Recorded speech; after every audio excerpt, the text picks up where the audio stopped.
তো হ্যালো সবাইকে, আমি পরিণীতা আর আমার একটা লং ভিডিওতে তোমাদের সবাইকে স্বাগত জানাই। আর আজ তোমাদের দেখাবো লাল কাপড় দিয়ে কিভাবে আমি ব্যাকড্রপটা বানালাম, আর এই ব্যাকড্রপটাকে আমি ঠিক কিভাবে ইউজ করেছি সেই গল্প তোমাদের সঙ্গে শেয়ার করব। তো চলো শুরু করা যাক। তো দেখো, এখানে আমি একটা লাল কাপড় নিয়ে নিয়েছি, যেটাকে তোমরা থান হিসেবেও বলতে পারো, যে নর্মাল এমনি যে লাল রঙের থান হয়, তবে সুতির কিন্তু এটা পুরোটাই। আর এই কাপড়টার দৈর্ঘ্য অনুযায়ী প্রস্থটা কিন্তু বেশি ছোট, মানে চওড়ায় কাপড়টা বেশ ছোট, ওটা আর একটু বড় হলে বেশ ভালো হতো। তবে যাই হোক, যেটা পেয়েছি সেটাতেই আমি কিভাবে বানাচ্ছি সেটাই দেখো। তো প্রথমেই কাপড়টাকে মেঝের ওপর ভালোভাবে রেখে তারপর একটা রাফ স্কেচ করে নেবো। প্রথমে পেন্সিল দিয়ে ট্রাই করলেও পেন্সিলটা বেশি ভিজিবল না হয়, কিন্তু আমি এখানে চক দিয়ে তারপর আউটলাইনটা ড্র করেছি।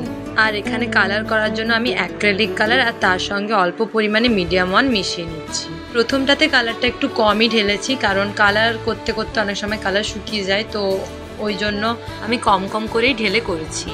এবার চলো তোমাদের বলি যে হঠাৎ করে আমার মাথায় এই ব্যাকড্রপ বানানোর ইচ্ছেটা হলো কিভাবে।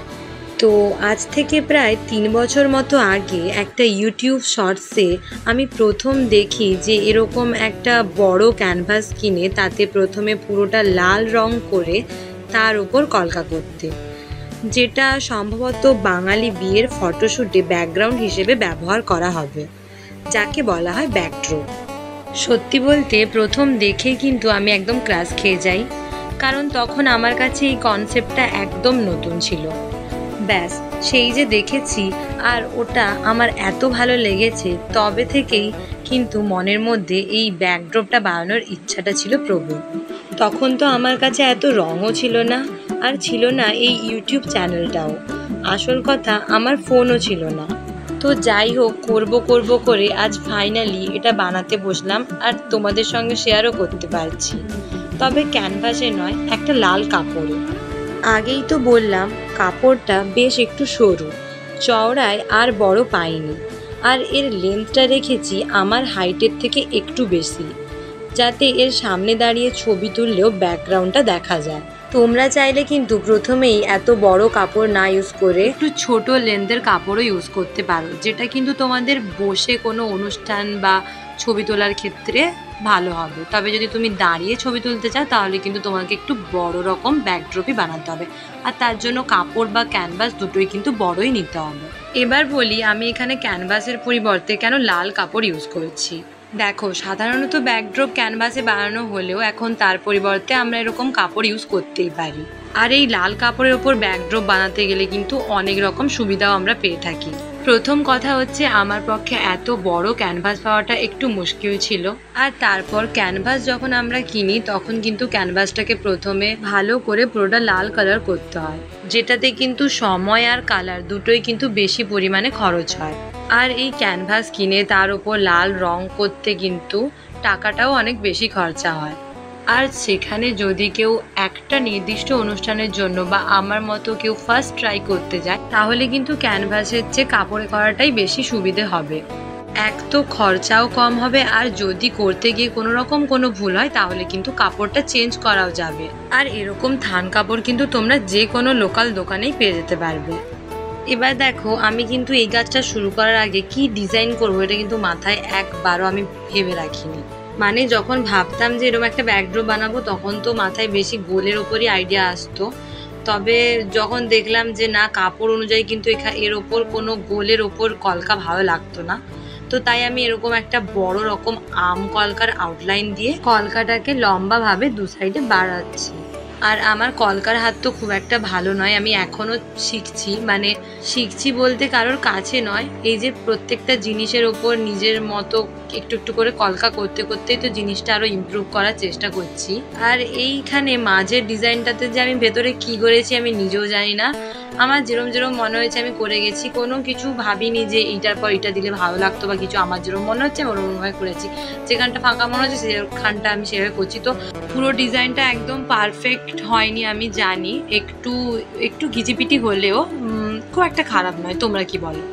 মেন কথা আমি অনেক এনজয় করেছি, তো জিনিসটা পারফেক্ট না হলেও আমার কাছে তো খুব সুন্দর। আর জানো তো, পাশে পছন্দের কিছু গান চালিয়ে এরকম কলকারিতে কিন্তু আমার বেশ ভালো লাগে।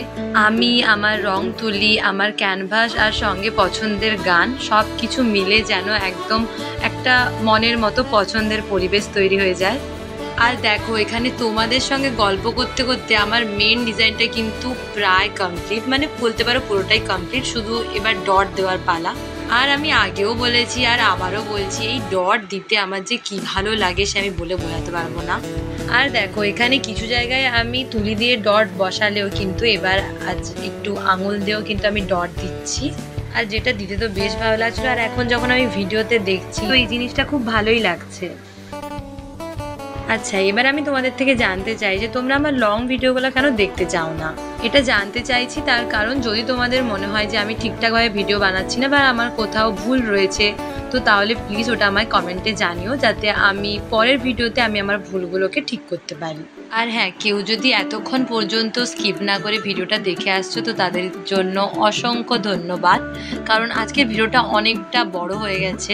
আসলে এখনও কিন্তু আরও একটা কাজ বাকি আছে। আসলে এত বড় ডিজাইন তো, যার জন্যই ভিডিওটা কিন্তু একটু বড় হয়ে গেছে, তোমরা একটু ম্যানেজ করে নিও। তবে এটা বলতে পারি যে এটা কমপ্লিট হওয়ার পর এর পুরো লুকটা দেখতে কিন্তু তোমাদের খুব একটা খারাপ লাগবে না। আর তারপর যখন এটাকে একদম প্রপার ব্যাকড্রপ হিসেবে আমি ইউজ করে সুন্দর সুন্দর ছবিগুলো তুলেছি, সেটা তো তোমাদেরকে না দেখালে তোমরা বুঝতেই পারবে না। তো ছবিগুলো আমি আমার ইনস্টা অ্যাকাউন্ট আর ফেসবুক পেজে দুটোতেই পোস্ট করে দেব। আর এই ইনস্টা আর ফেসবুক পেজের লিঙ্কটা কিন্তু আমার এই ভিডিও ডেসক্রিপশানে দেওয়াই আছে, তোমরা চাইলেই গিয়ে দেখে আসতে পারবে। তো দেখো, এখানে পুরো ডিজাইনটাতে কিন্তু আমি অনেক অনেক ডট দিয়েছি, যেটা আমার বেশ ভালো লাগছে। আর ডট দেওয়ার পরই কিন্তু আমার মেন ডিজাইনটা পুরোপুরি কমপ্লিট হলো এখানেই। আর এবার চলো আলু নিয়ে একটা এক্সপেরিমেন্ট করা যাক। প্রথমে সাইডে বর্ডার দেওয়ার কথা ভাবলেও জায়গা এতই কম যে বর্ডার দিলে জিনিসটা ভালো দেখাবে না, তাই আমার মনে হলো যে ছোট্ট খাট্ট কিছু পুরোটা কাপড় জুড়ে করা যেতেই পারে। আর বেশ অনেক দিন ধরে এই আলু কেটে ব্লক বানিয়ে প্রিন্টের ব্যাপারটা যে মাথায় ঘুরঘুর করছিল, সেটা ফাইনালি আমি আজকে অ্যাপ্লাই করছি। তবে জিনিসটা দেখতে যতটা সোজা, মোটেই কিন্তু ততটা সোজা নয়, কারণ পুরোটাই নির্ভর করছে আলুটাকে কতটা সুন্দরভাবে আমি কাটতে পারবো। ডিজাইন অনুযায়ী আলুটা ভালোভাবে কাটতে পারলেই কিন্তু কাপড়ের ওপর ছাপটা প্রমিনেন্ট হবে। আর আমার এখানে ছাপটা মোটামুটি এলেও কিন্তু কালারটা ঠিকঠাক ভাবে বসছিল না, যার জন্য আমি এর উপর আবার একবার তুলি দিয়ে কালার করছিলাম। তো ঠিকই আছে, এইভাবেই প্রথমে আমি আলু দিয়ে ছাপ দিয়ে তার উপর আবার একবার তুলি দিয়ে কালার করে ফেলছিলাম। আর এইভাবে আলু দিয়ে ছাপ বসিয়ে তার উপর তুলি দিয়ে রং করার পর পুরোটাতে যখন আমার এই ডিজাইনটা করা হয়ে যাবে, তারপর কিন্তু আমাদের ব্যাকড্রপটা কমপ্লিট।